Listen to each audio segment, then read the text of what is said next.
인생이란 참 알 수 없는 드라마 같습니다. 때론 잊고 싶은 과거가 불현듯 우리 앞에 나타나 마음을 흔들고 묻혀있던 진실이 고통스러운 과정을 거쳐 빛을 보기도 하죠. 오늘 가족 속 비밀 채널에서는 8년 전 이혼했던 남편과의 우연한 재회, 그리고 그 뒤에 숨겨진 충격적인 비밀을 마주하며 삶의 새로운 페이지를 열게 된 한 여인의 가슴 저미는 이야기를 들려드리려 합니다. 상상조차 할 수 없었던 반전 속에서 그녀는 과연 무엇을 발견하고 어떻게 다시 일어설 수 있었을까요? 그녀의 용기 있는 여정에 함께 해주세요. 어스름이 깔린 오후, 저녁 창거리를 사러 북적이는 시장 골목을 걷고 있었습니다. 파릇한 채소 향과 갓 구운 빵 냄새가 섞여 공중을 떠다녔죠. 그렇게 무심하게 발걸음을 옮기던 중 제 눈길을 사로잡는 한 남자의 뒷모습에 심장이 쿵 하고 내려앉았습니다. 8년 전 제 인생에서 지워버리고 싶었던 이름, 전 남편 태호였습니다. 건설회사 부도로 집 한 채는 물론 제가 25년간 교사 생활을 하며 모아온 퇴직금마저 고스란히 날려버린 그 매정한 남자. 그에게서 받은 상처는 제 삶의 깊은 골이 되어버렸죠. 그런데 길모퉁이를 돌아 나오는 그의 모습은 제가 기억하는 당당했던 태호와는 너무나 달랐습니다. 검은 비닐봉지 하나를 손에 들고 힘없이 걷는 그의 어깨는 한없이 구부정했고, 낡고 해진 점퍼는 그의 마른 몸을 더 왜소하게 만들고 있었어요. 8년 만에 마주한 그는 살이 너무 많이 빠져 광대뼈가 툭 튀어나왔고, 볼은 깊게 패여 마치 다른 사람 같았습니다. 저도 모르게 얼른 몸을 돌려 그의 시선을 피했습니다. 심장이 발버둥치듯 쿵쾅거렸죠. 저를 보지 못한 건지 아니면 보고도 모른 척한 건지 태호는 저를 스쳐 지나갔습니다. 천천히 멀어져가는 그의 뒷모습이 너무나 초라해서 한 발짝 내디딜 때마다 제 마음 한구석이 아려왔습니다. 그때까지 저는 곧 상상도 못할 충격적인 비밀과 마주하게 될 줄은 꿈에도 몰랐습니다. 그저 오래된 상처가 터진 듯한 아픔만 가득했을 뿐이죠. 새벽 5시, 알람이 울리기도 전에 눈이 번쩍 떠졌습니다. 25년간 교사로 살았던 습관은 명예퇴직 후에도 좀처럼 바뀌지 않았죠. 캄캄한 어둠 속에서 천장을 바라보며 잠시 누워있다가 익숙한 무게감을 느끼며 몸을 일으켰습니다. 침대 협탁 위에는 혈압약통이 놓여 있었어요. 어김없이 물 한 잔과 함께 알약 두 알을 삼키며 거울에 비친 제 모습을 보았습니다. 머리칼에 섞인 흰머리가 어제보다 더 많아진 것 같았죠. 시간의 흔적이 고스란히 제 얼굴에 새겨져 있었습니다. 부엌으로 나가 밥솥 뚜껑을 열었습니다. 어제 해놓은 밥이 그대로 있었습니다. 혼자 먹기엔 너무 많은 양이었죠. 28년을 두 사람 분량으로 밥을 짓던 습관이 아직도 제 몸에 배어 있었습니다. 냉장고를 열어보니 반찬통들이 가득했어요. 김치, 멸치볶음, 시금치나물, 계란말이까지 모두 혼자 먹기엔 너무 많은 양들이었죠. 또 버리게 생겼네. 제 입에서 한숨 섞인 혼잣말이 새어나왔습니다. 창밖을 보니 동이 터오기 시작했어요. 아파트 단지 안 산책로에는 벌써 운동하는 사람들이 보였습니다. 유독 눈에 들어온 건 다정하게 손을 잡고 걷는 부부의 모습이었죠. 남편이 아내의 손을 잡아주는 평범한 모습에도 가슴 한구석이 시큰거렸습니다. 커피를 내리며 TV를 켰습니다. 아침 뉴스에서는 중년층 재혼이 급증한다는 소식을 전하고 있었어요. 화면에는 행복해 보이는 재혼 부부의 인터뷰가 나왔죠. 여자가 말했습니다. 혼자 있으니 너무 외롭더라고요. 용기 내서 정말 잘했다고 생각해요. 제 손은 저도 모르게 리모컨을 들어 채널을 돌렸습니다. 거실 벽 깊숙한 곳에는 가족 사진들이 들어있는 낡은 상자가 있었습니다. 8년 전 이혼하면서 치워뒀던 것들이었죠. 가끔 꺼내보고 싶은 충동이 들 때도 있었지만 그때마다 씁쓸한 현실감에 휩싸여 억지로 참았습니다. 아직도 태호 이름으로 된 보험증서 한 장이 서랍 한 구석에 남아있었어요. 수익자를 바꾸려면 본인이 직접 와야 한다고 해서 그냥 그대로 두고 있었습니다. 마치 과거의 족쇄처럼요. 아침 7시가 되자 핸드폰이 울렸습니다. 딸 은지였습니다. 엄마, 일어나셨어요? 저 오늘도 병원 야근이라 저녁은 못 먹을 것 같아요. 은지의 목소리에는 피곤함이 묻어 있었지만 늘 저를 먼저 걱정하는 마음이 느껴졌습니다. 알았어. 너무 무리하지 말고. 제 말에 은지가 대답했습니다. 엄마도 혼자 대충 드시지 말고 제대로 챙겨 드세요. 전화를 끊고 나니 빈 집을 공기가 더욱 쓸쓸하게 느껴졌습니다. 29살이 된 딸이 아직 결혼하지 못한 것도 다 제 탓 같았습니다. 아버지 때문에 받은 상처가 너무 컸던 탓이었죠. 의대를 포기하고 물리치료학과로 진로를 바꿔야 했던 그때를 생각하면 지금도 가슴이 미어졌습니다. 그 아픔을 제가 주었구나 하는 죄책감이 늘 저를 짓눌렀어요. 아침을 먹고 동네 도서관으로 향했습니다. 독서 모임이 있는 날이었죠. 독서관 앞 벤치에 앉아 잠시 쉬고 있는데 옆 아파트에 사는 정숙 아주머니가 다가왔습니다. 미순 씨, 오늘도 도서관이에요? 참 부지런하네. 그나저나 혼자 지내기 많이 힘들죠? 교사 출신이면서도 남편 관리를 제대로 못했더니 쯧쯧 안타까워요. 정숙 아주머니의 말끝에는 늘 날선 가시가 박혀 있었습니다. 억지로 미소를 지으며 자리에서 일어났어요. 사람들의 이런 시선과 수군거림이 가장 견디기 힘들었습니다. 제가 이혼한 것을 마치 제 잘못인 것처럼, 사업에 실패한 남편을 끝까지 지키지 못했다고, 교사답지 않게 인내심이 부족했다고 비난하는 시선들. 그들의 동정 섞인 비난은 비수처럼 제 가슴에 꽂혔습니다. 도서관 독서 모임에서도 마음이 편하지 않았습니다. 다들 남편 이야기, 자녀 결혼 이야기를 할 때면 전 조용히 듣기만 했어요. 가끔 누군가 물어올 때면 애매하게 둘러댔죠. 미순 씨는 딸이 물리치료사라면서요. 결혼은 언제 시킬 거예요? 아직 일이 재미있다고 하네요. 요즘 애들은 다 그래요. 우리 때와는 다르죠. 거짓말이었습니다. 혼자가 편한 게 아니라 다시 시작할 용기가 없었습니다. 상처받을까 두려웠고 또다시 실패할까 무서웠습니다. 집으로 돌아오는 길 마트에 들렀습니다. 혼자 먹을 반찬 재료를 고르는데 옆에서 다정한 부부가 장을 보고 있었어요. 아내가 물었습니다. 여보, 오늘 저녁 뭐 먹고 싶어? 남편이 대답했죠. 당신이 해주는 건 다 맛있어. 그 평범한 대화가, 그 따뜻한 일상이 그렇게 부러울 수가 없었습니다. 저녁 6시, 혼자 앉은 식탁은 너무 넓었습니다. TV를 켜놓고 밥을 먹었지만 무슨 프로그램이 나오는지도 모르겠더라고요. 핸드폰을 들어 은지에게 문자를 보내려다 말았습니다. 바쁜 딸을 괜히 걱정시키고 싶지 않았어요. 밤 9시 동네 한 바퀴를 돌았습니다. 공원 벤치들마다 연인들이 속삭이고 있었고 산책로에는 부부들이 나란히 걸었죠. 혼자 걷는 사람은 저뿐인 것 같아 발걸음이 더 무거워졌습니다. 집에 돌아와 욕실 거울 앞에 섰습니다. 58세, 아직 늙었다고 하기엔 이른 나이였죠. 하지만 거울 속 제 모습은 지쳐 보였습니다. 눈가와 입가에 깊어진 주름이 세월의 흔적을 말해주고 있었어요. 혈압약을 또 먹을 시간이었습니다. 약을 삼키며 생각했죠. 아, 이렇게 혼자 늙어가는구나. 침대에 누워 천장을 보다가 옆을 돌아봤습니다. 텅 빈 옆자리가 유독 넓어 보였어요. 8년이 지났는데도 가끔은 누군가 옆에 있는 것 같은 착각이 들었습니다. 베개를 안아보려다 그만뒀죠. 그런 자신이 한심했습니다. 새벽 2시, 잠이 오지 않았습니다. 불면증 약을 먹어볼까 하다가 참았습니다.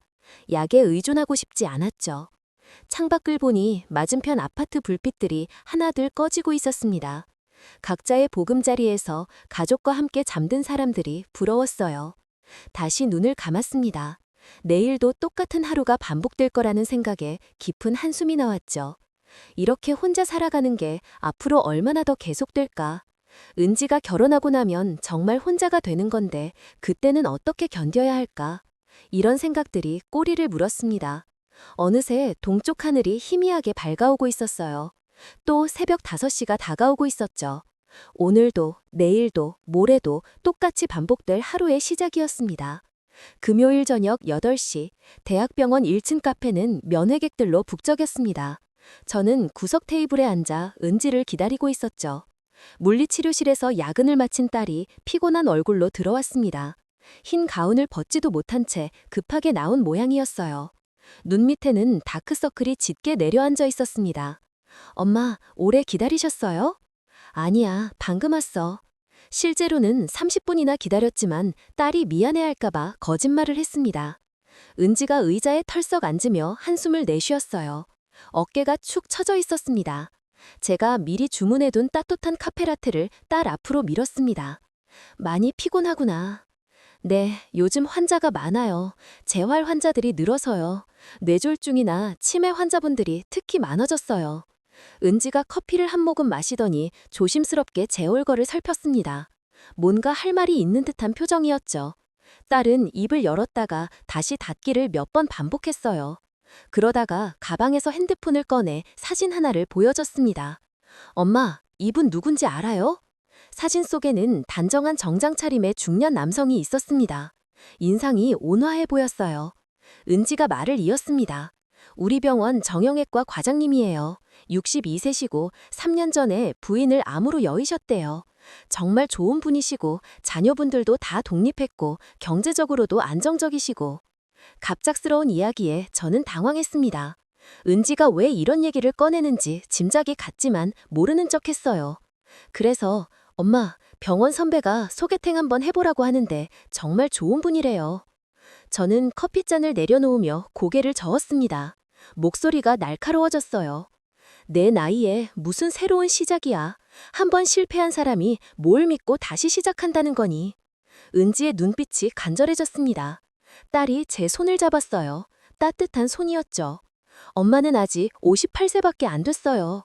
요즘 60에 재혼하는 분들도 많고 엄마는 교사연금도 있으니 경제적으로도 안정적이잖아요. 은지야, 네 아버지 때문에 받은 상처가 얼마나 큰데. 제 말끝이 떨렸습니다. 8년 전의 기억이 다시 떠올랐습니다.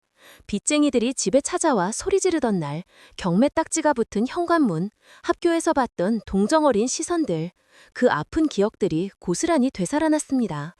은지가 제 손을 더 꽉 잡았습니다. 엄마, 저도 알아요. 그때 일이 얼마나 힘들었는지. 하지만 그게 벌써 8년 전이에요. 언제까지 과거에 묶여 있을 거예요. 사람들 시선도 그렇고 이혼한 여자가 재혼한다고 하면 뭐라고 할지 뻔해요. 은지가 답답하다는 듯이 말을 잇다가 진지한 표정으로 말했어요. 엄마, 저 내년에 민수랑 결혼할 거예요. 갑작스러운 고백에 저는 놀랐습니다. 은지가 사귀는 민수는 알고 있었지만 결혼 얘기가 나올 줄은 몰랐죠. 정말? 언제 그런 얘기를? 지난주에 프로포즈 받았어요. 근데 엄마 생각하니까 선뜻 대답을 못하겠더라고요. 왜? 엄마 때문에? 은지가 눈시울을 붉혔습니다. 목소리가 떨렸어요. 제가 결혼하고 나면 엄마는 정말 혼자가 되잖아요. 그게 너무 걱정돼요.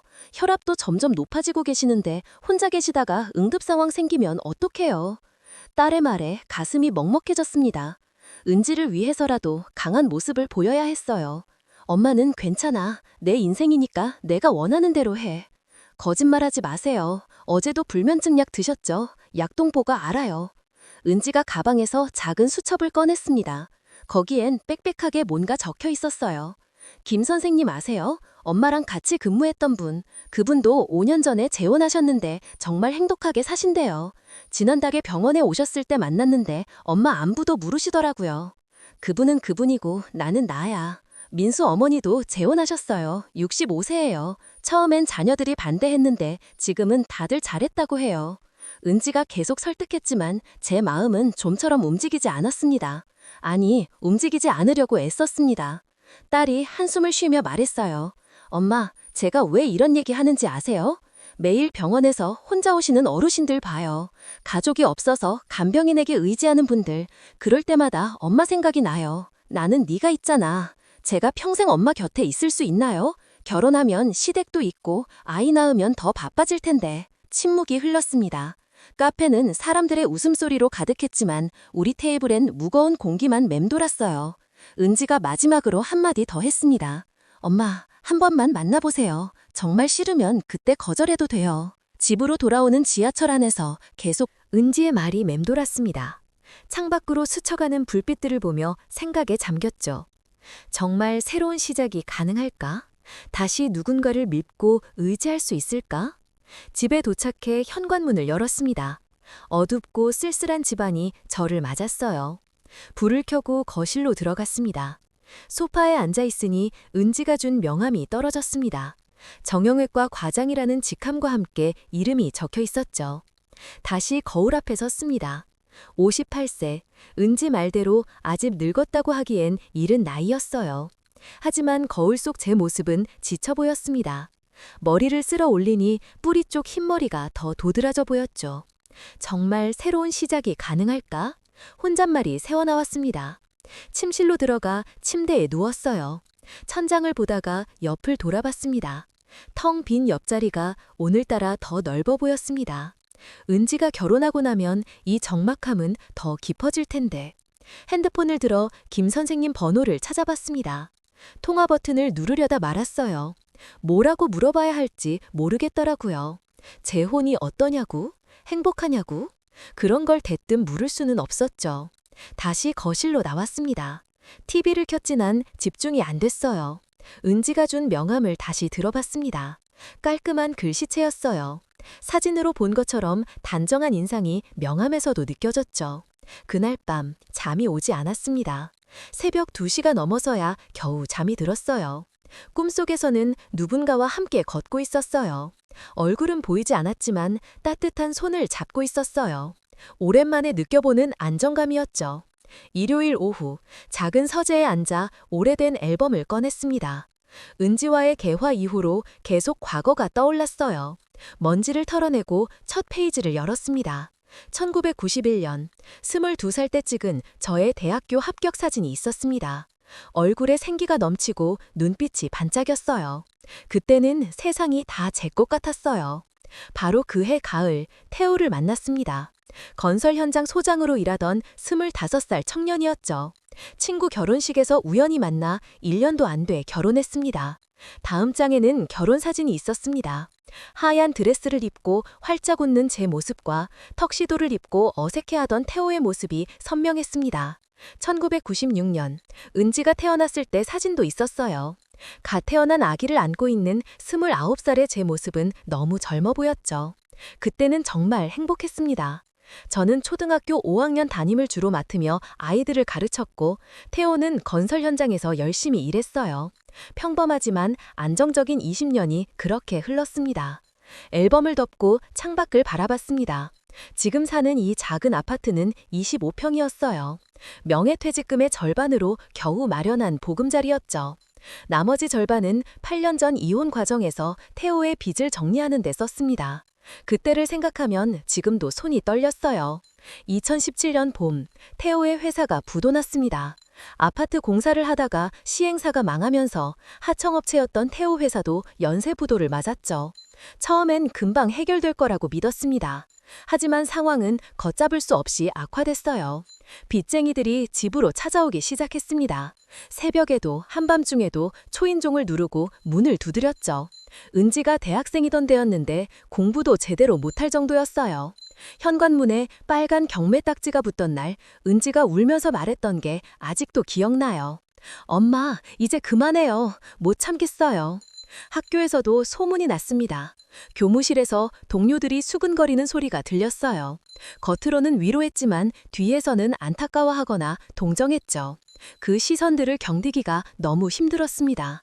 결국 50세의 나이에 명예퇴직을 신청했어요. 25년 교직 생활의 마침표를 그렇게 찍었습니다. 동네에서는 태호가 술에 빠져 살면서 무책임하게 살아간다고 수군거렸어요. 이혼 서류에 도장을 찍던 날 태호는 아무 말도 하지 않았어요. 그저 고개만 숙이고 있었죠. 마지막으로 보낸 문자에는 짧게 써 있었습니다. 미안해. 은지 잘 부탁해. 그 후로 8년 동안 연락 한 번 없었습니다. 지금의 일상은 단조롭습니다. 월요일과 목요일은 도서관 독서 모임, 화요일과 금요일은 동네 요가 교실, 수요일은 시장 보는 날이었죠. 주말엔 혼자 근처 산을 오릅니다. 북한산 둘레길을 걸으며 음악을 들어요. 가끔 부부가 함께 등산하는 모습을 보면 괜히 발걸음을 빨리 했습니다. 교사 연금은 매달 200만 원 정도 나왔어요. 적금도 조금 있었고요. 혼자 살기엔 충분했지만 뭔가 채워지지 않는 공허함이 있었습니다. 돈으로 살 수 없는 것들이 너무 많았어요. 동료 교사들과의 관계도 예전 같지 않았습니다. 가끔 만나면 반가워하지만 깊은 대화는 나누지 못했어요. 다들 가족 이야기, 남편 이야기를 할 때면 저는 듣기만 했죠. 누군가 제 근황을 물으면 적당히 둘러댔습니다. 요즘 어떻게 지내? 재혼 생각은 없어? 아직은 혼자가 편해요. 거짓말이었습니다. 혼자가 편한 게 아니라 다시 시작할 용기가 없었어요. 상처받을까 두려웠고 실패할까 무서웠죠.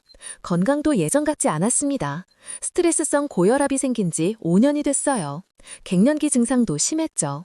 열이 확 올랐다가 식은땀이 났습니다. 병원에 갈 때마다 의사가 물었어요. 보호자분은 안 오셨나요? 혼자 왔습니다. 그럴 때마다 왠지 초라해지는 기분이었습니다. 응급실에 실려갔을 때도 혼자였습니다. 은지가 병원에 있었지만 근무 중이라 올 수 없었죠. 천장을 보며 누워있는데 옆 침대 환자는 가족들에 둘러싸여 있었습니다. 책상 서랍에는 아직도 정리하지 못한 서류들이 있었어요. 태호 이름으로 된 보험증서, 함께 찍은 가족사진 몇 장, 은지 초등학교 졸업장까지 버리지도 간직하지도 못한 채 애매하게 남아있었죠. 거실 벽에는 은지 사진만 걸려 있었습니다. 고등학교 졸업식, 대학 입학식, 물리치료사 자격증 받던 날, 의대를 포기하고 물리치료학과로 진로를 바꿨을 때 은지는 울면서 말했어요. 엄마, 괜찮아요. 이 길도 좋아요. 하지만 제 탓이라는 걸 알았습니다. 태호 회사가 망하지 않았다면 은지는 의사가 됐을 거예요. 그 미안함이 가슴 한구석에 늘 박혀 있었습니다. 요즘 은지는 민수와의 결혼을 준비하고 있었습니다. 민수는 대기업에 다니는 성실한 청년이었어요. 은지를 아끼는 게 눈에 보였죠. 하지만 딸이 결혼하고 나면 저는 정말 혼자가 됩니다. 그 생각을 하면 숨이 막혔어요. 미래가 막막했습니다. 앞으로 20년, 30년을 더 살아야 하는데 이렇게 혼자서 버틸 수 있을까요? 은지가 아이를 낳으면 가끔 봐주러 가겠지만 그것도 한계가 있을 거예요. 노년의 삶이 이렇게 쓸쓸할 줄은 젊었을 때 상상도 못했습니다. 다음 날 아침부터 잿빛 하늘이 우중충하고 흐렸습니다.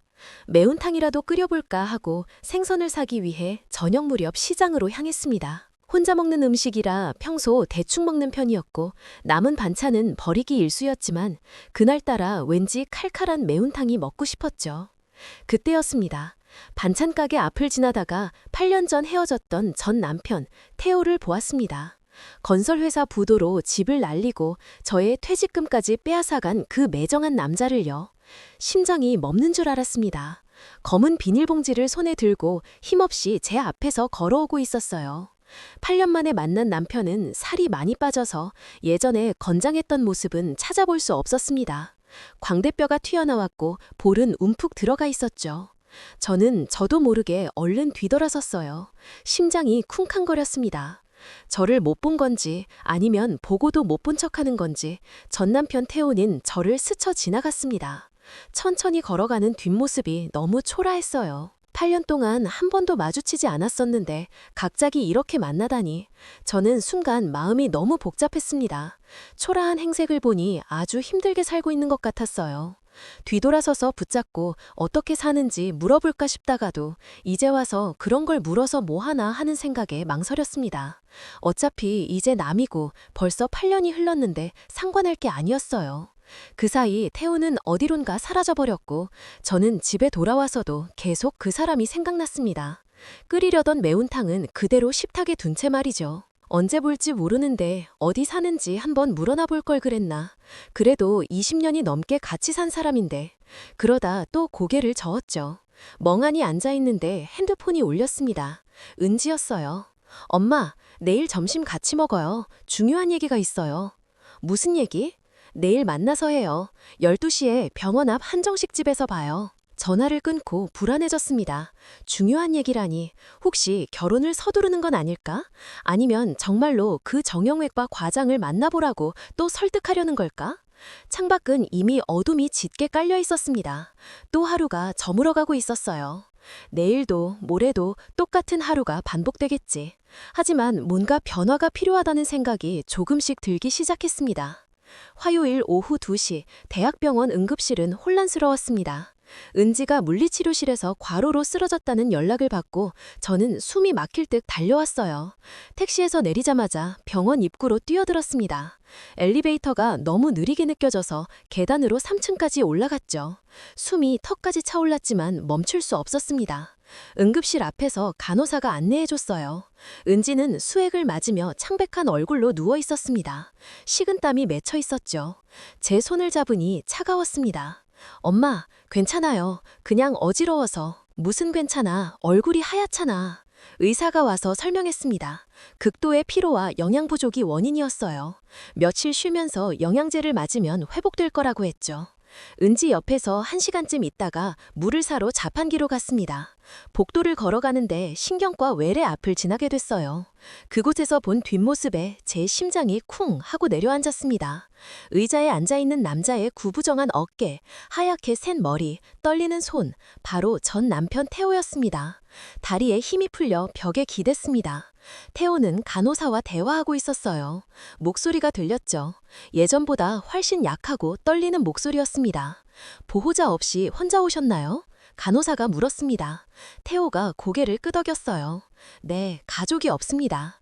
치매라고 진단받으셨죠? 정기적으로 오셔야 하는데 혼자서는 힘드실 텐데요. 괜찮습니다. 익숙해져서. 간호사가 서류를 들고 안으로 들어갔습니다. 태호는 의자에 앉은 채 고개를 숙이고 있었어요. 저는 기둥 뒤에 숨어서 그를 지켜봤습니다. 태호가 천천히 일어섰습니다. 걸어가는 뒷모습이 너무 초라했어요. 구두는 낡았고 재킷은 헐렁했습니다. 예전에 깔끔하게 다리던 머리는 길게 자라 목덜미를 접고 있었죠.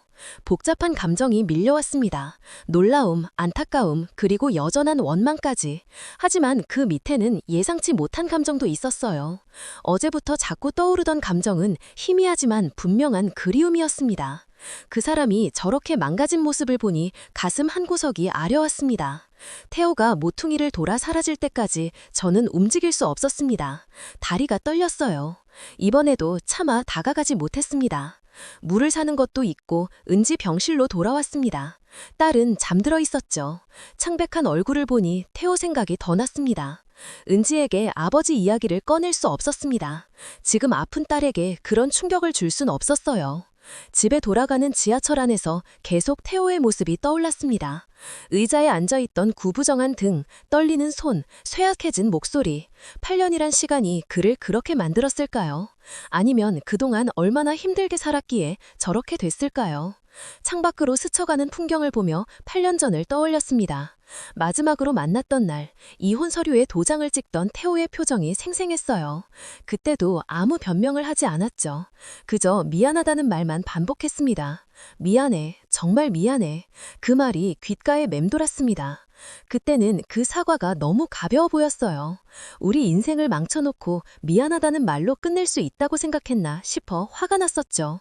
하지만 오늘 본 태호의 모습을 떠올리니 그도 나름대로 대가를 치른 것 같았습니다. 집에 도착해서도 마음이 정리되지 않았습니다. 거실을 왔다 갔다 하며 생각에 잠겼습니다. 태호가 치매라니, 61살에 치매라니, 너무 무이른 나이였어요. 그것도 혼자서 병원을 다닌다니. 핸드폰을 들었다가 내려놓기를 반복했습니다.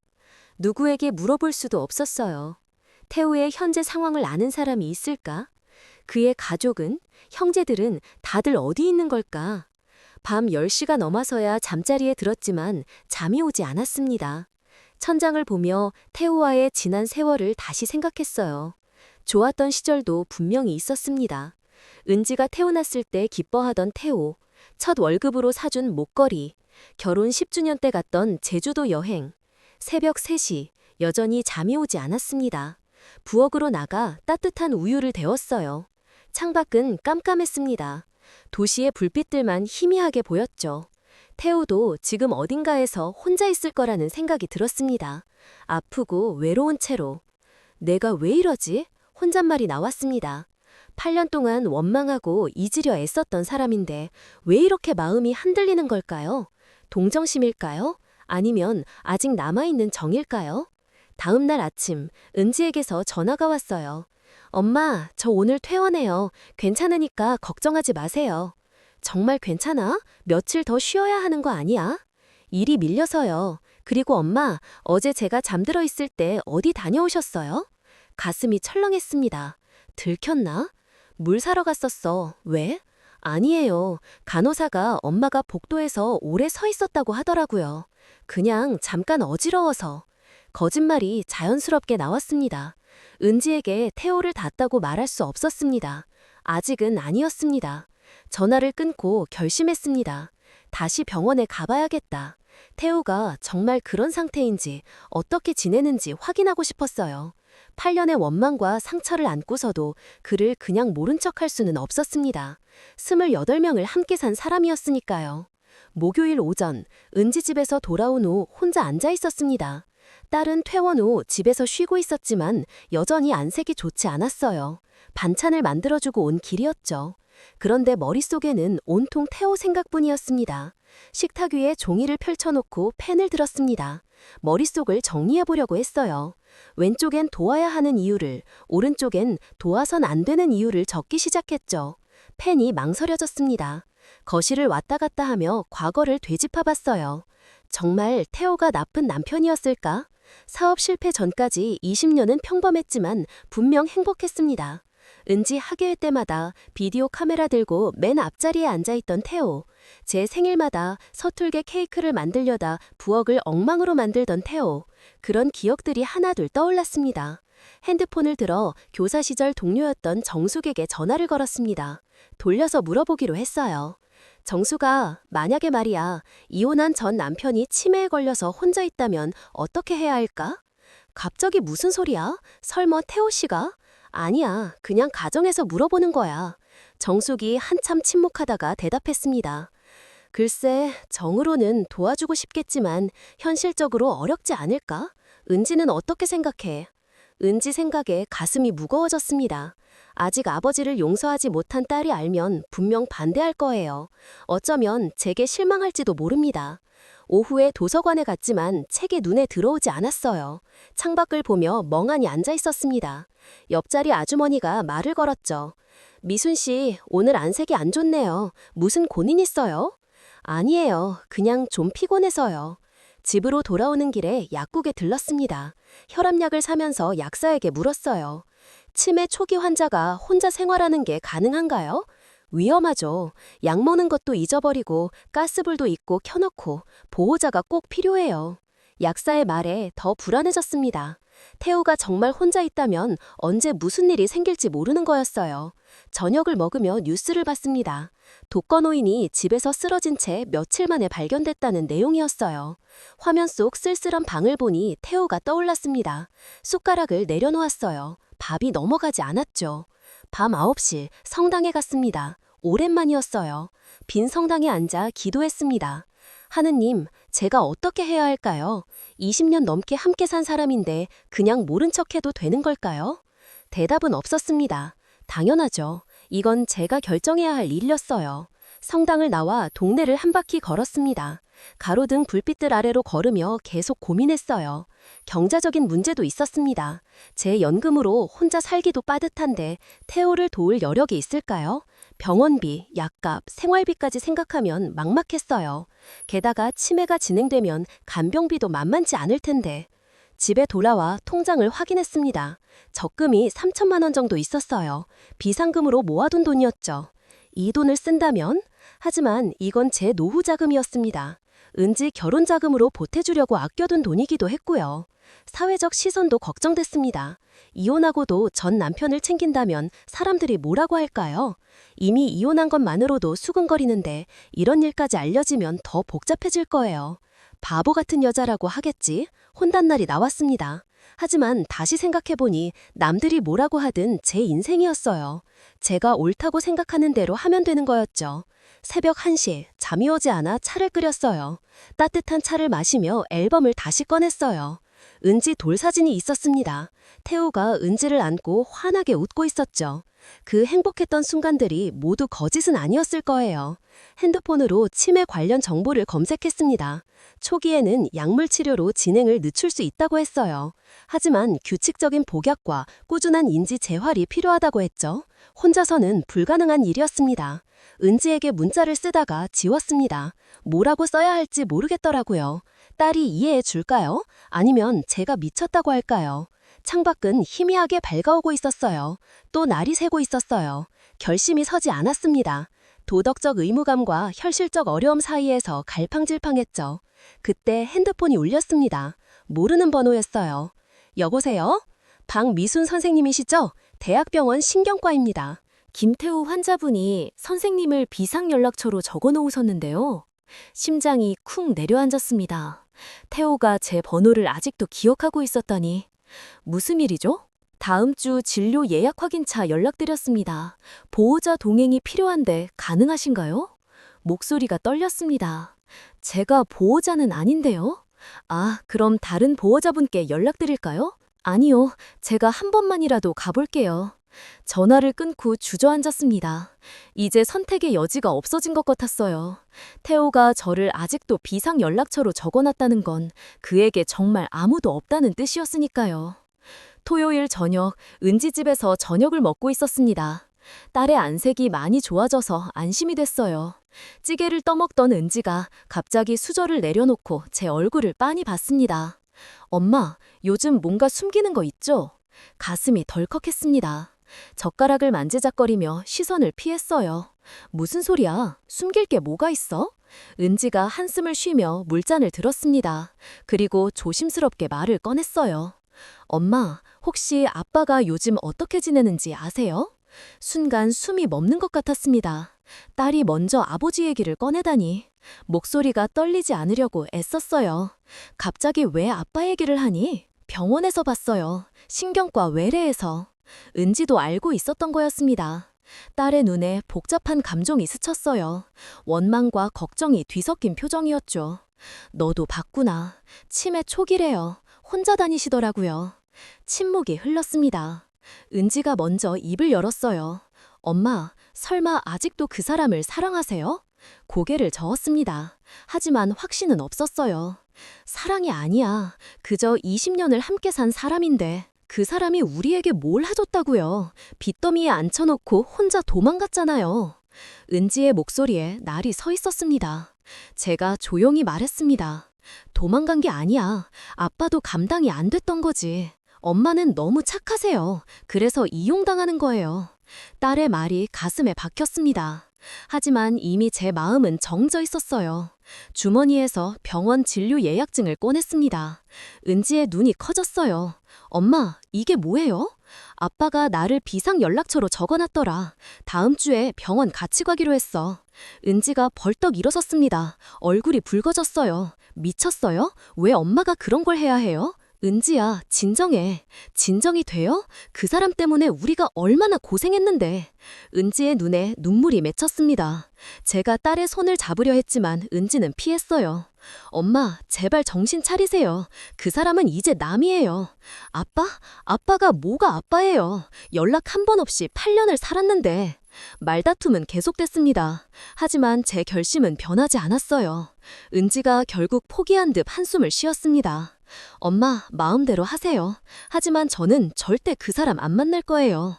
월요일 아침 병원으로 향했습니다. 신경과 외래 앞에서 기다렸어요. 오전 10시 예약이었는데 저는 9시 반부터 와서 기다렸죠. 손이 떨렸습니다. 8년 만에 제대로 마주하는 거였어요. 10시 10분 전 태호가 나타났습니다. 지팡이의 의지에 천천히 걸어왔어요. 저를 보더니 멈춰섰습니다. 눈이 마주쳤죠. 태호의 눈이 흔들렸어요. 미순아, 목소리가 갈라져 있었습니다. 제가 다가갔어요. 병원에서 연락이 와서 미안해, 다른 사람이 없어서. 태호가 고개를 숙였어요. 어깨가 더 좁아 보였어요. 함께 진료실로 들어갔습니다. 의사가 설명했어요. 인지 기능이 계속 떨어지고 있습니다.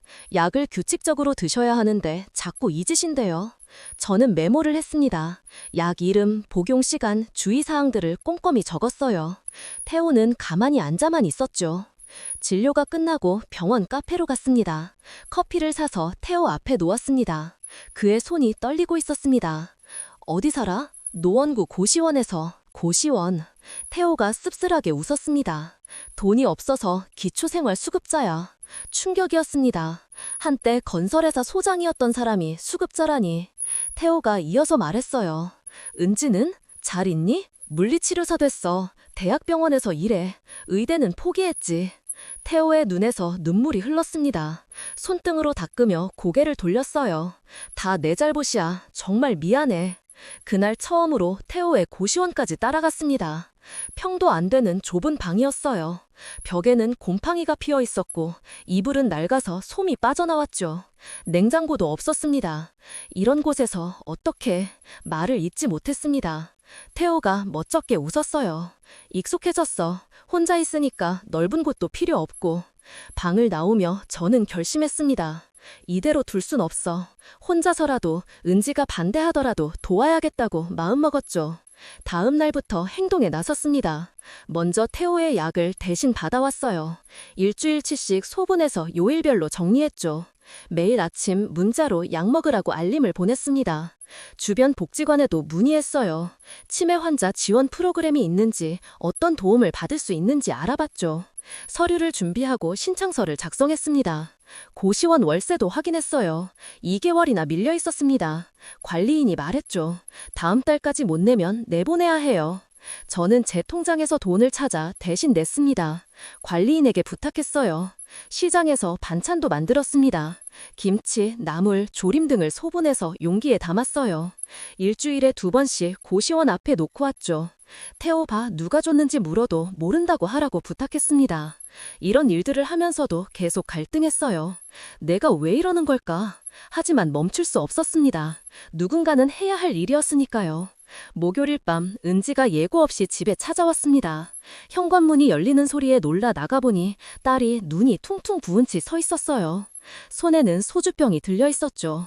은지야, 무슨 일이야? 딸이 아무 말 없이 거실로 들어가 소파에 털썩 앉았습니다.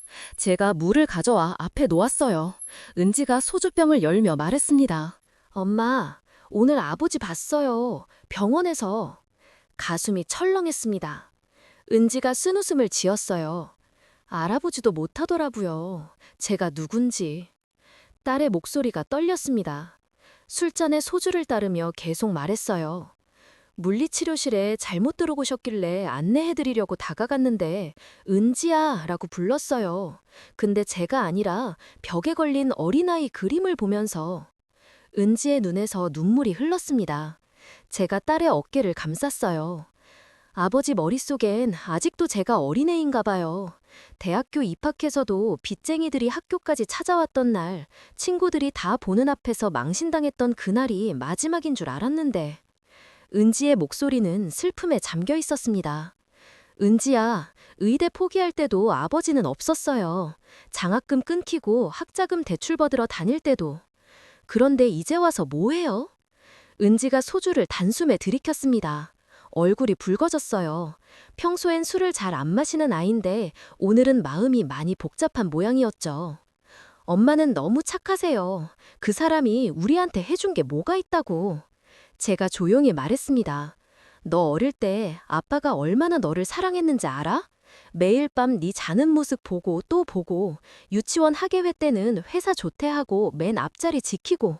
그게 다 무슨 소리예요. 결국 떠났잖아요. 은지가 고개를 숙였습니다. 어깨가 들썩였어요. 제가 딸을 꼭 안았습니다. 미워하는 것도 힘든 일이야. 때론 용서하는 게 더 쉬울 수도 있어. 다음 날 은지가 뜻밖의 제안을 했습니다. 병원 구내식당에서 점심을 먹던 중이었어요. 엄마, 민수 어머니가 엄마 만나고 싶대요. 왜? 결혼 얘기도 하고 그리고 어머니도 재혼하셨거든요. 65세에. 엄마한테 조언해주고 싶으시대요. 망설였습니다. 하지만 은지의 부탁이라 거절할 수 없었어요. 주말에 민수 어머니를 만났습니다. 우아한 인상의 여성이었죠. 은지 어머니시죠? 이야기 많이 들었어요. 차를 마시며 이런저런 얘기를 나눴습니다. 그러다 민수 어머니가 말했어요. 저도 이혼 후 10년을 혼자 살았어요. 자식들 때문에 재혼을 포기했죠. 그런데 60 넘어서 깨달았어요. 내 인생도 소중하다는 걸. 쉽지 않으셨을 텐데. 처음엔 자식들이 반대했어요. 특히 민수가. 그런데 제가 행복해하는 모습을 보더니 인정하더라고요. 그날 밤 은지가 전화했습니다. 엄마, 민수 어머니 만나보니 어땠어요? 좋은 분이더라. 엄마도 행복했으면 좋겠어요. 아버지 일과는 별개로. 딸의 말에 눈시울이 뜨거워졌습니다. 은지가 이어서 말했어요. 병원에서 치매 환자들 많이 봐요. 가족들이 얼마나 힘든지 저도 알고. 근데 또 혼자 오시는 분들 보면 마음이 아파요. 은지야, 아직 아버지를 용서할 순 없어요. 하지만 엄마가 돕는 건 이해할게요. 엄마니까. 며칠 후 은지가 물리치료 관련 자료를 가져왔습니다. 치매 환자를 위한 운동법이었어요. 이거 아버지한테 도움될 거예요. 인지 기능 유지에 좋대요. 저는 놀랐습니다. 은지가 먼저 아버지를 위한 자료를 준비하다니. 고마워, 은지야. 엄마를 위한 거예요. 엄마가 덜 힘들었으면 해서.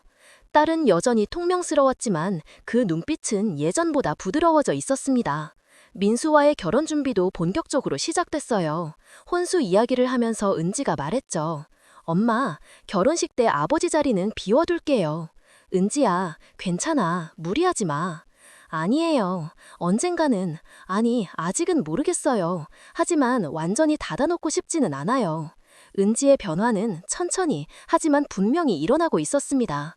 어느 날 병원 로비에서 우연히 태호를 마주친 은지가 제게 문자를 보냈어요. 엄마, 아버지가 많이 약해 보이네요. 밥은 제대로 드시는지 확인해 보세요. 짧은 문자였지만 딸의 마음이 조금씩 열리고 있다는 걸 느낄 수 있었습니다. 그날 저녁 은지와 함께 장을 봤어요. 딸이 영양제를 집어들며 말했죠. 이거 치매에 좋대요. 비싸긴 한데. 은지야, 정말 괜찮아? 제가 주는 건 아니에요. 엄가가 주는 거예요. 전 그냥 정보만 드리는 거예요. 은지가 어색하게 웃었습니다. 그 미소에서 아버지를 향한 미움이 조금씩 녹아내리는 걸 저는 보았습니다. 주말 은지가 뜻밖의 제안을 했습니다. 엄마, 다음 주에 아버지 병원 가실 때 저도 같이 가도 될까요? 심장이 쿵 뛰었습니다. 정말 괜찮겠어? 물리치료사로서 가는 거예요. 전문가 의견이 필요하실 것 같아서. 변명 같았지만 은지가 한 걸음 더 다가서고 있다는 걸 알 수 있었습니다. 그날 밤 일기에 썼어요. 가족이란 게 뭘까? 혈연일까? 함께한 시간일까? 아니면 서로를 향한 마음일까? 어쩌면 그 모든 것이면서 또 그 무엇도 아닐 수 있겠다는 생각이 들었습니다. 화요일 오전 병원 원무과 창구 앞에 섰습니다. 직원이 의아한 표정으로 물었어요. 김태호 환자 치료비를 대납하신다고요? 네, 익명으로 처리해주세요. 저는 봉투에서 10만 원을 꺼내 건넸습니다. 수납 영수증에 이름을 쓰려다 멈췄어요. 그냥 치료비 후원이라고만 적었죠. 직원이 고개를 갸웃했지만 더 묻지는 않았습니다. 고시원으로 가는 길에 편의점에 들렀어요. 생필품을 샀습니다. 휴지, 비누, 칫솔, 면도기까지 검은 봉투에 담아서 고시원 관리실에 맡겼어요. 김태호 씨한테 전해주세요. 누가 줬는지는 말하지 마시고요. 관리인 아저씨가 눈치를 채는지 씩 웃었습니다. 지난번에 월세도 내주시고 참 좋은 분이네요. 그냥 아는 사이예요. 다음 날 태호가 자주 가는 마트를 확인했습니다. 고시원에서 걸어서 5분 거리에 있는 작은 쇼퍼였어요. 사장님께 다가가 조심스럽게 부탁했죠. 혹시 김태호라는 어르신 아세요? 아, 그 할아버지요? 매일 라면만 사가시던데. 가슴이 아팠습니다. 지갑에서 5만 원을 꺼냈어요. 이 돈으로 그분이 오시면 필요한 거 드리면 안 될까요? 반찬이나 과일 같은 거요. 사장님이 난처한 표정을 지었습니다. 본인이 안 받으려고 하면 어떡하죠? 그럼 덤이라고 하세요. 행사 상품이라고. 목요일, 우리가 예전에 자주 갔던 공원에 갔습니다. 벤치에 앉아 기다렸어요. 오후 2시쯤 태호가 나타났습니다. 지팡이의 의지에 찬찬히 걸어왔죠. 같은 벤치, 같은 자리에 앉았습니다. 그곳은 우리가 연애할 때 자주 앉던 곳이었어요. 멀리서 지켜봤어요. 태호는 하늘을 보다가 땅을 보다가 한숨을 쉬었습니다. 주머니에서 뭔가를 꺼냈는데 오래된 지갑이었어요. 그 안에서 사진 한 장을 꺼내들었죠. 너무 멀어서 잘 보이지는 않았지만 아마도 가족 사진일 거라 생각했습니다. 금요일, 치매 안심센터에 봉사활동을 신청했습니다. 태호가 다니는 곳이었어요. 봉사자 오리엔테이션을 받으며 자연스럽게 물었죠. 혹시 김태호라는 분 오시나요? 네, 매주 화요일이랑 금요일에 오세요. 혼자 오시는데 참 안타까워요. 봉사활동을 하면서 태호와 마주치지 않으려고 조심했습니다. 하지만 글의 상태는 간접적으로 파악할 수 있었어요. 상담사가 말했죠. 김태호 씨는 약을 잘 안 드셔서 걱정이에요. 가족이 있으면 좋을 텐데. 주말, 태호 방 앞에 반찬을 놓고 왔습니다. 김치, 멸치볶음, 계란말이를 작은 통에 담았어요. 메모도 함께 놓았죠.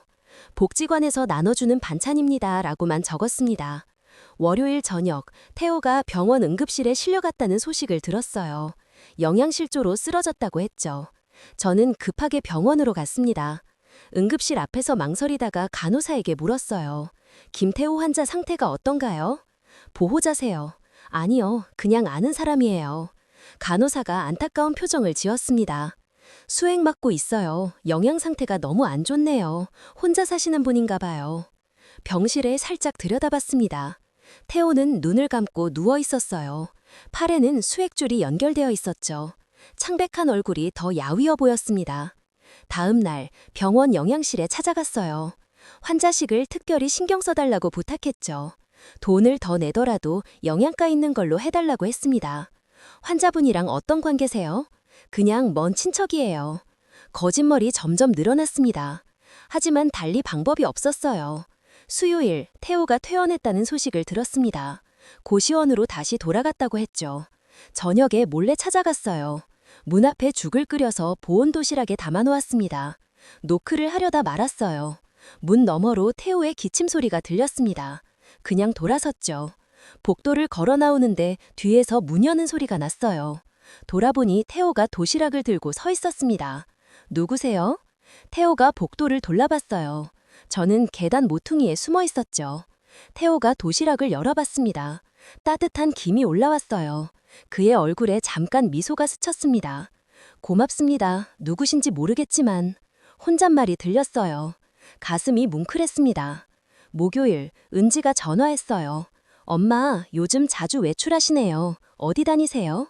그냥 이것저것. 혹시 아버지 때문에 들켰나 싶어 저는 놀랐습니다. 은지가 한숨을 쉬었어요. 엄마가 고시원 월세 내신 거 알아요. 관리인 아저씨가 저한테 전화했어요. 은지야, 괜찮아요. 엄마니까. 근데 너무 무리하지 마세요. 딸의 이해가 고마웠습니다.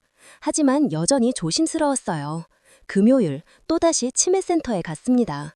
태호와 마주치지 않으려고 다른 층에서 봉사활동을 했죠. 그런데 화장실에서 우연히 마주쳤어요. 태호가 놀란 표정으로 저를 봤습니다. 미수나? 봉사활동 왔어요. 어색한 침묵이 흘렀습니다. 태호가 먼저 말했어요.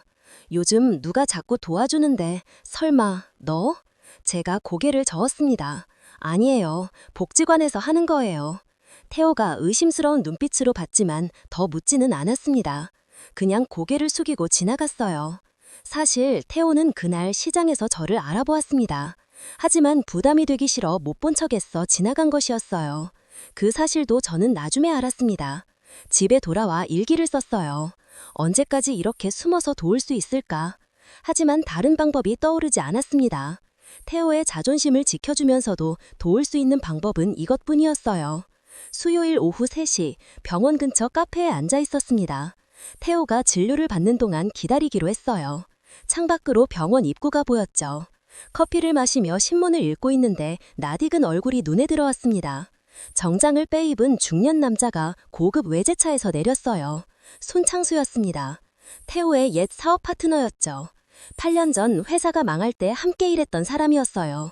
그런데 창수는 번듯한 차림으로 보아 성공한 것 같았습니다. 창수가 병원으로 들어가는 걸 보고 이상한 예감이 들었어요. 저는 급하게 계산을 하고 병원으로 따라 들어갔습니다. 로비에서 두리번거리는 창수를 발견했죠.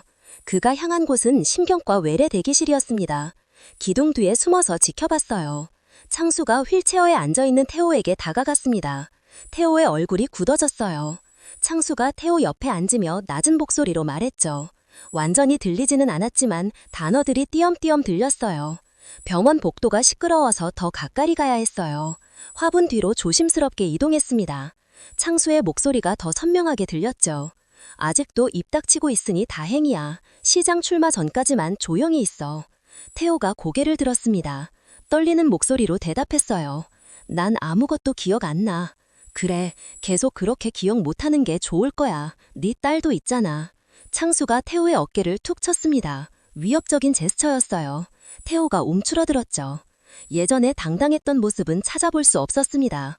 딸한테 알려지면 곤란하겠지. 아빠가 횡령 누명을 쓴 게 아니라는 걸 알면 심장이 쿵 내려앉았습니다. 횡령이 누명이었다고? 창수가 일어서며 마지막으로 한마디 더 했어요.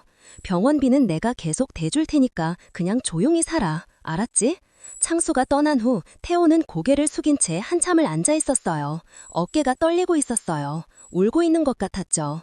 저도 모르게 다가가려다 멈췄습니다. 집에 돌아와 컴퓨터를 켰습니다. 손창수를 검색했어요. 놀라운 사실들이 나왔습니다. 현직, 시의원이었고 건설회사 대표였어요. 내년 시장 선거 출마 예정자라는 기사도 있었죠. 8년 전 태호와 함께했던 회사는 망했는데 창수는 어떻게 이렇게 성공한 걸까요? 도서관으로 갔습니다. 8년 전 신문을 찾아봤어요. 마이크로필름으로 저장된 옛날 기사들을 하나하나 확인했죠. 2017년 5월 기사를 발견했습니다. 태호 회사 부도 관련 내용이었어요. 그런데 이상한 점이 있었습니다. 기사에는 하청 대표 김태호 씨가 공사 대금을 횡령했다는 의혹이 제기됐다고 나와 있었어요. 하지만 증거는 명확하지 않았고 수사는 흐지부지 끝났다고 했죠. 반면 창수는 피해자로 나와 있었습니다. 동업자의 배신으로 큰 손실을 봤다는 내용이었어요. 부동산 등기부를 열람했습니다. 놀랍게도 태호 회사가 진행했던 아파트 부지가 지금은 창수 회사 소유로 되어 있었습니다. 시세가 300억이 넘는 땅이었죠. 어떻게 이런 일이 가능할까? 은지에게 전화했습니다. 은지야, 혹시 8년 전 아빠 회사 기억나? 왜요? 갑자기? 그때 정확히 무슨 일이 있었는지 알아? 은지가 한숨을 쉬었어요. 아빠가 회사 돈을 빼돌렸다고 했잖아요. 그래서 회사가 망했고. 만약 그게 사실이 아니라면? 엄마, 무슨 소리예요? 자세한 설명은 하지 않았습니다. 아직 확실하지 않았으니까요. 하지만 뭔가 큰 비밀이 숨어 있다는 직감이 들었어요. 다음 날 태호를 만났습니다. 치매센터 휴게실에서였어요. 조심스럽게 물었죠. 손창수 알아요. 태호의 얼굴이 창백해졌습니다. 손이 떨리기 시작했어요. 몰라. 거짓말하지 마요. 어제 병원에서 만났잖아요. 태호가 벌떡 일어났습니다. 비틀거리며 나가려고 했어요. 제가 팔을 잡았죠. 뭘 숨기고 있는 거예요? 8년 전에 대체 무슨 일이 있었던 거예요? 제발 그만해. 은지를 위해서라도. 태호의 눈에 공포가 서려 있었습니다. 이건 단순한 부도가 아니었어요. 훨씬 더 복잡하고 위험한 일이 숨어 있었죠. 저녁에 집에서 자료를 정리했습니다. 창수의 경력, 현재 지위, 태호 회사 부도 당시 정황, 부동산 소유권 이전 과정, 퍼즐 조각들이 하나둘 맞춰지기 시작했습니다. 창수가 태호를 희생양으로 삼고 모든 걸 차지한 것 같았어요. 핸드폰이 울렸습니다. 모르는 번호였습니다. 박미순 씨죠? 낮고 위협적인 목소리였어요. 창수였습니다. 누구세요? 괜한 호기심 갖지 마세요. 건드리면 안 되는 일이 있어요. 무슨 말씀이신지. 김태호 건은 이미 끝난 일이에요. 가족을 생각한다면 그만두는 게 좋을 겁니다. 전화가 끊어졌습니다. 손이 떨렸어요. 이제는 단순한 동정이 아니었습니다. 진실을 밝혀야 한다는 사명감이 생겼어요. 태호가 억울하게 누명을 썼다면 그 진실을 밝혀야 했습니다. 하지만 두려움도 있었습니다. 창수는 시의원이고 곧 시장이 될 사람이었죠. 저 같은 평범한 사람이 맞설 수 있을까요? 그래도 포기할 수 없었습니다. 이제는 태호를 돕는 것 이상의 의미가 있었으니까요. 월요일 아침 컴퓨터를 켜자마자 창수에 대한 추가 조사를 시작했습니다. 선거관리위원회 홈페이지에서 그의 재산 신고 내역을 확인했어요. 8년 전은 빚쟁이였던 사람이 지금은 100억대 자산가가 되어 있었습니다. 건설업계 유력 인사로 성장한 과정이 의심스러웠죠. 점심 무렵 은지에게서 전화가 왔습니다. 목소리가 떨리고 있었어요. 엄마, 지금 병원에 이상한 사람이 와서 엄마 얘기를 하고 갔어요. 무슨 사람? 뭐라고 했는데? 정장 입은 남자가 와서 어머니가 쓸데없는 호기심을 갖지 말라고 전화래요. 창수였습니다. 은지의 직장까지 찾아가다니 분노가 치밀어 올랐어요. 딸까지 위협하는 건 용납할 수 없었죠. 화요일 태호를 만나러 병원에 갔습니다. 진료 대기실에서 기다리고 있는데 의사가 심각한 표정으로 다가왔어요. 보호자분이시죠? 환자분 상태가 급격히 나빠지고 있어요. 스트레스가 원인인 것 같은데 혹시 최근에 충격적인 일이 있었나요? 창수의 위협 때문이었습니다. 태호의 치매가 예상보다 빨리 진행되고 있었어요. 기억의 혼란이 심해졌고 가끔은 저를 알아보지 못할 때도 있었죠. 약물 용량을 늘려야 할 것 같습니다. 하지만 부작용도 고려해야 해요. 의사의 설명을 들으며 저는 막막해졌습니다. 태호를 돕고 싶었는데 오히려 상황을 악화시킨 건 아닌지 자책감이 들었어요. 수요일 저녁 변호사 사무실을 찾았습니다. 법률 상담을 받기 위해서였죠. 젊은 변호사가 서류를 검토하며 고개를 저었어요.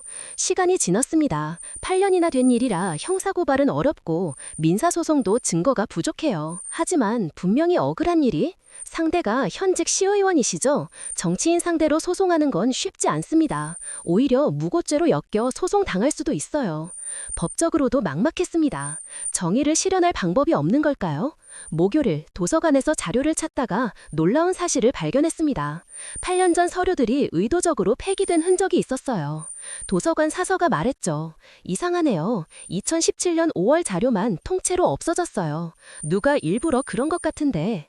창수가 증거를 인멸한 것이 분명했습니다. 하지만 증명할 방법이 없었어요. 금요일 오후 집으로 돌아오는 길에 검은 승용차가 따라오는 걸 느꼈습니다. 골목을 돌아도 계속 따라왔어요. 무서워서 편의점으로 뛰어들어갔죠. 한참 후에 나왔더니 차는 사라져 있었습니다. 집에 도착하니 현관문에 메모가 붙어 있었어요. 그만두지 않으면 후회할 거다 라고 적혀 있었죠. 손이 떨렸습니다. 경찰에 신고하려다 말았어요. 증거도 없고 오히려 제가 이상한 사람 취급받을 것 같았죠. 토요일 태우에게서 전화가 왔습니다. 목소리가 흐릿했어요. 미순아, 그만둬. 위험해. 무슨 말이에요? 창수가 은지를 건드릴 수도 있어. 제발 그만둬.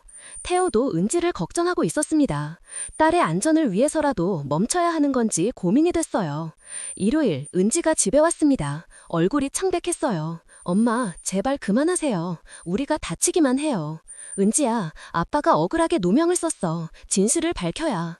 진실이 뭔데요? 우리가 행복하게 사는? 게 더 중요한 거 아니에요? 딸의 말이 맞았습니다. 하지만 포기할 수 없었어요. 그때 핸드폰이 울렸습니다. 창수였습니다. 마지막 경고입니다. 내일까지 모든 자료를 버리고 손을 떼세요. 전화를 끊고 은지를 봤습니다. 딸의 눈에 눈물이 고여 있었어요. 월요일 새벽 잠을 못 이루고 있는데 밖에서 소리가 났습니다. 창문으로 내다보니 검은 양복 차림의 남자들이 아파트 주변을 서성이고 있었어요. 감시당하고 있다는 걸 실감했죠. 아침에 일어나니 우편함에 사진이 들어있었어요. 은지가 병원에서 일하는 모습을 찍은 사진이었어요. 뒷면에는 딸이 소중하면 조용히 살라는 메모가 있었죠. 더 이상 버틸 수 없었습니다. 경제적으로도 한계였어요. 태호를 돕고 조사하느라 적금까지 깨뜨렸어요.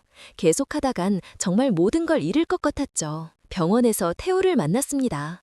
그는 거의 저를 알아보지 못할 정도로 쇠약해져 있었어요. 미순아, 아니, 누구세요? 태우가 저를 못 알아봤습니다. 치매가 급속도로 진행된 거였어요. 의사가 와서 말했죠. 스트레스로 인한 급성 악화입니다. 이대로면 얼마 못 가실 수도 있어요. 모든 게 무너지는 느낌이었습니다. 창수는 승리를 확신하고 있을 거예요. 증거도 없고 증인도 없고 태호마저 기억을 잃어가고 있었으니까요. 집으로 돌아오는 길 절망감에 빠졌습니다. 정의는 정말 없는 걸까? 악인이 이기고 선인이 지는 게 현실일까? 하지만 아직 포기하고 싶지 않았어요. 뭔가 방법이 있을 거라고, 있어야 한다고 믿고 싶었습니다. 화요일 새벽 4시 급하게 울리는 전화 소리에 잠에서 깼습니다. 병원이었어요. 간호사의 떨리는 목소리가 들렸죠. 김태호 환자분이 쓰러지셨어요. 지금 응급실로 이송 중입니다. 옷도 제대로 못 입고 병원으로 뛰어갔습니다. 택시 안에서 계속 손이 떨렸어요. 응급실에 도착했을 때 태호는 산소 마스크를 쓴 채 의식 불명 상태로 누워 있었어요. 의사가 다가와 설명했어요. 뇌경색입니다. 스트레스와 영양실조가 겹쳐서 발생한 것 같아요. 언제 깨어날지, 깨어나더라도 기억이 남아있을지 장담할 수 없습니다. 다리에 힘이 풀려 의자에 주저앉았습니다. 태호의 창백한 얼굴을 보니 숨이 막혔어요. 심전도 기계 소리만이 고요한 병실에 울려 퍼졌죠. 오전 10시쯤 누군가 병실로 들어왔습니다. 창수였습니다. 그는 태호를 내려다보며 비웃듯이 말했습니다. 이제 끝났어. 누구도 진실을 모를 거야. 당신이 이렇게 만든 거잖아요. 창수가 저를 돌아봤습니다. 차가운 눈빛이었어요. 증거 있어요?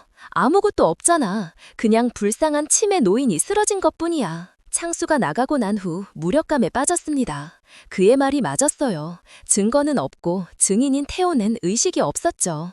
모든 게 끝난 것 같았습니다. 은지가 병원에 왔습니다. 아버지를 보자마자 눈물을 흘렸어요. 엄마, 제발 그만하세요. 우리가 다치기만 해요. 아버지도 이렇게 됐고 딸의 간절한 부탁에 더 이상 버틸 수 없었습니다. 정말 포기해야 하는 걸까요? 수요일 변호사에게서 연락이 왔습니다. 죄송하지만 더 이상 도와드릴 수 없을 것 같습니다. 상대방 측에서 압력이 들어왔어요. 무슨 말씀이세요? 손 시의원 측에서 저희 사무실에 경고를 했습니다. 이 건을 맡으면 불이익이 있을 거라고요. 변호사마저 포기했습니다. 이제 정말 혼자였어요. 목요일 집으로 돌아오니 아파트 관리사무소에서 연락이 왔습니다. 박미순 씨, 이웃들이 불편을 호소하고 있어요. 이상한 사람들이 자꾸 찾아온다고요. 창수의 압력이 일상생활까지 침범하고 있었습니다. 이웃들의 시선도 차가워졌어요. 엘리베이터에서 만나면 피하듯 비켜갔죠. 금요일 병원비 고지서가 왔습니다.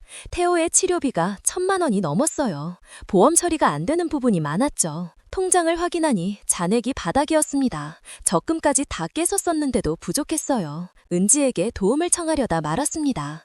딸에게까지 부담을 줄 순 없었어요. 혼자 감당해야 했죠. 토요일 스트레스로 쓰러졌습니다. 혈압이 190까지 올라갔어요. 응급실에 실려갔다가 겨우 안정을 찾았죠. 의사가 경고했습니다. 이대로 가다간 뇌졸중 위험이 있어요. 스트레스를 줄이셔야 합니다. 하지만 어떻게 스트레스를 줄일 수 있을까요? 모든 게 무너지고 있는데. 일요일 창수가 시장 출마를 공식 선언했다는 뉴스를 봤습니다. 화면 속 그는 당당하고 자신감 넘쳤어요. 깨끗한 정치, 서민을 위한 정치를 하겠다고 약속했죠. 역겨웠습니다. 저 사람이 태호를 망쳤는데 혼잣말이 나왔죠. 하지만 아무도 듣는 사람은 없었죠. 월요일 병원에서 연락이 왔습니다. 태호를 요양병원으로 옮기라는 통보였어요. 더 이상 급성기 치료가 필요 없다는 이유였죠. 하지만 요양병원비는 더 비쌌습니다. 월 300만 원이 넘었어요. 보호자분이 부담하셔야 합니다. 수급자 지원도 한계가 있어요. 막막했습니다. 돈도 없고 방법도 없었어요. 태호는 여전히 의식이 없었고 의사들도 희망적인 얘기를 하지 않았죠. 화요일 마지막으로 경찰서를 찾았습니다. 하지만 담당 형사는 시큰둥했어요. 증거가 없으면 수사할 수 없습니다. 게다가 공소시효도 지났고요. 하지만 분명히 범죄가 추측만으로는 어렵습니다. 오히려 무고죄로 고소당할 수 있어요. 모든 문이 닫혔습니다. 법도 정의도 희망도 없었어요. 병실로 돌아와 의식 없는 태호를 봤습니다.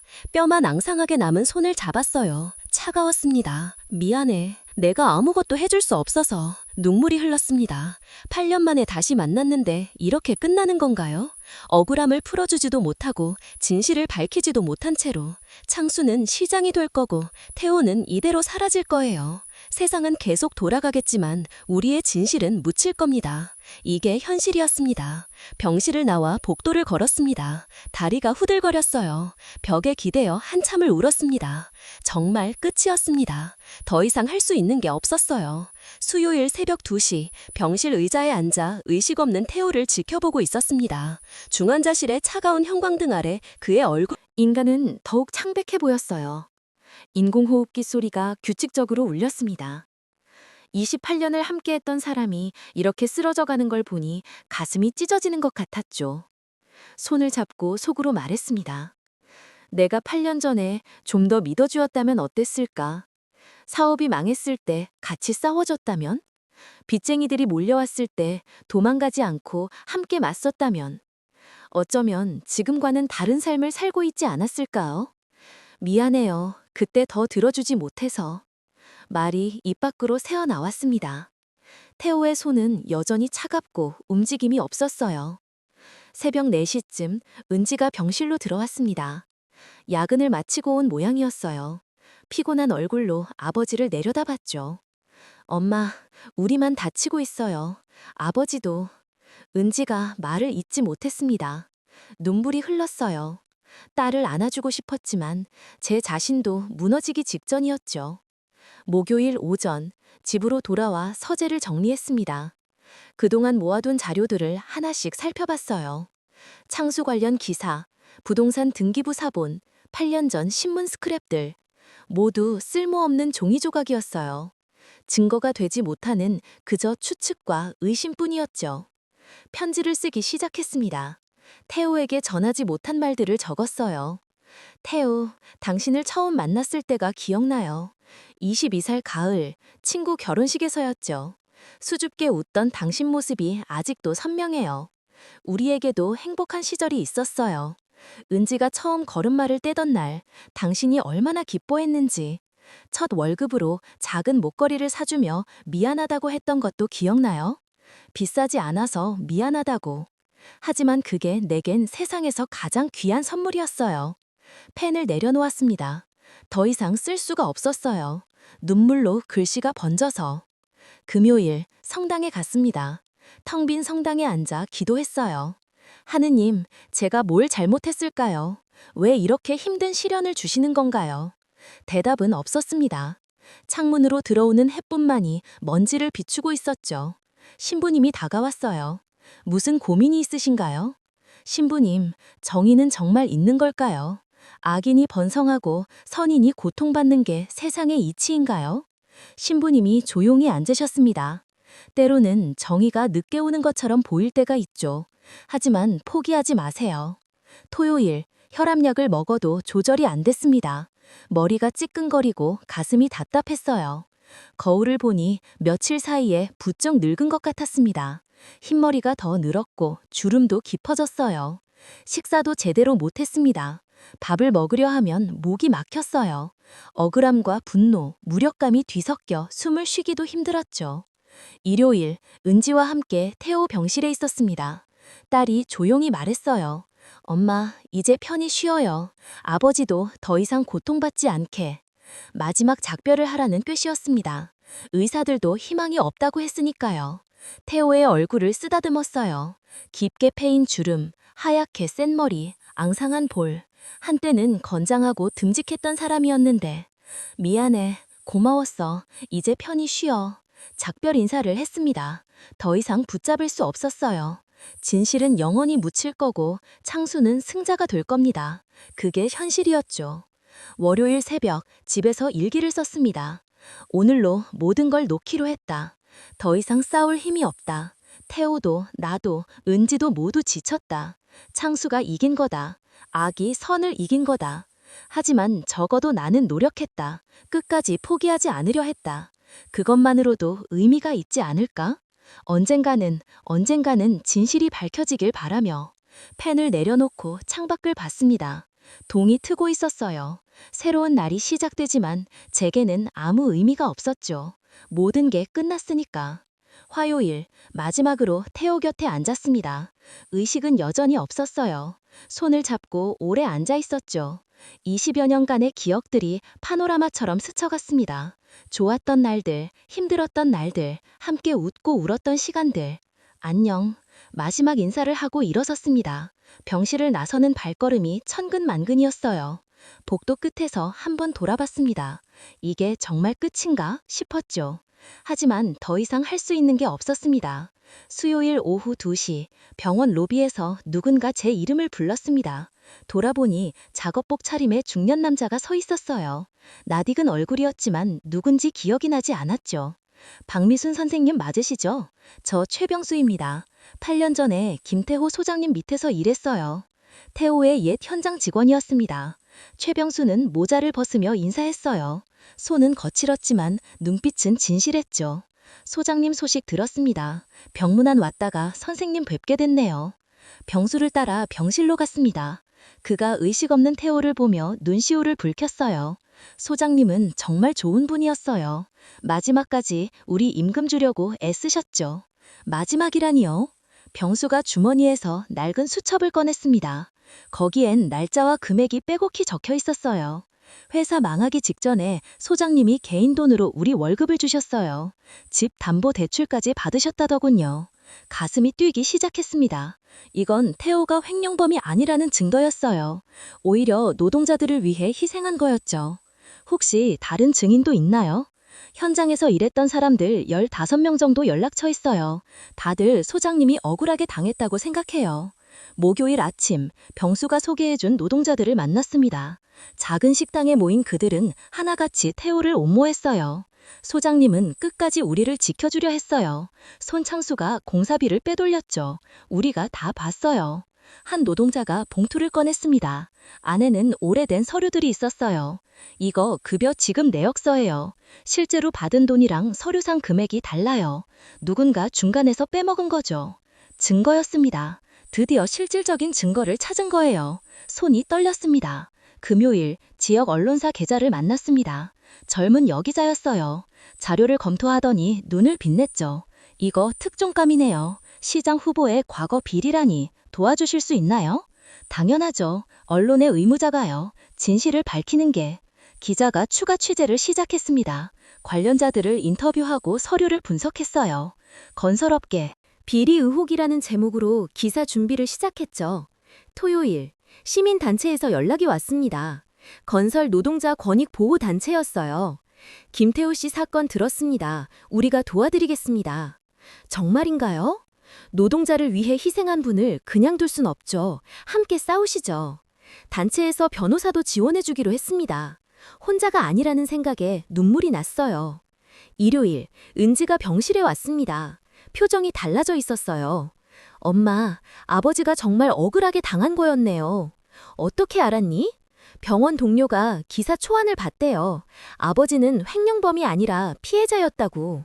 은지가 태호의 손을 잡았습니다. 처음이었어요. 8년 만에 딸이 아버지 손을 잡은 게. 아빠, 미안해요. 몰라서 정말 몰라서 그랬어요. 월요일, 옛 사 동료들이 찾아왔습니다. 정숙이 앞장서서 왔어요. 미순아, 왜 혼자 끙끙 앓았어? 우리가 도와줄게. 고마워, 정말 고마워. 동료들이 모금을 시작했습니다. 태호 치료비를 위해서였죠. 작은 도움들이 모여 큰 힘이 되고 있었어요. 화요일, 오전 놀라운 일이 일어났습니다. 창수 회사 직원이 찾아온 거예요. 젊은 남자였는데 불안한 표정이었죠. 저 양심선언을 하려고 왔어요. 무슨 말씀이신지? 그가 USB를 꺼냈습니다. 여기 창수 회장이 공사비를 빼돌린 증거가 있어요. 이중 계약서, 허위 세금 계산서, 비자금 조성 내역까지. 왜 이제야? 그동안 무서웠어요. 하지만 더는 못 참겠어요. 죄 없는 사람이 죽어가는데. 결정적 증거였습니다. 이제 창수를 무너뜨릴 수 있었어요. 수요일, 언론사와 시민단체, 노동자들이 함께 기자회견을 열기로 했습니다. 체계적인 계획을 세웠어요. 감정적 호소가 아닌 증거에 기반한 폭로였죠. 금요일 오전 10시 시청 앞에서 기자회견합니다. 창수는 끝이에요. 시장은커녕 감옥행이죠. 드디어 반격할 때가 왔습니다. 8년의 억울함을 풀 기회가 온 거예요. 목요일 저녁 병실에서 태호 곁을 지켰습니다. 여전히 의식은 없었지만 뭔가 달라 보였어요. 얼굴에 평온함이 있었죠. 태호야, 이제 곧이야. 진실이 밝혀질 거야. 당신 누명 벗을 수 있어. 그때 태호의 손가락이 미세하게 움직였어요. 착각인가 싶어 다시 봤는데 분명히 움직였어요. 태호 씨, 들려? 눈꺼풀이 파르르 떨렸습니다. 의식이 돌아오고 있는 걸까요? 급히 간호사를 불렀어요. 환자가 반응을 보여요. 의료진이 달려왔습니다. 검사를 하더니 놀란 표정을 지었죠. 뇌파가 활발해지고 있어요. 의식이 회복될 가능성이 있습니다. 희망이었습니다. 어둠 끝에 드디어 빛이 보이기 시작했어요.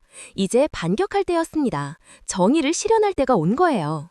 금요일 오전 10시 시청 광장에는 수많은 사람들이 모여 있었습니다. 기자들, 시민단체 회원들, 노동자들, 그리고 일반 시민들까지. 8년 만에 밝혀지는 진실을 듣기 위해 모인 사람들이었죠.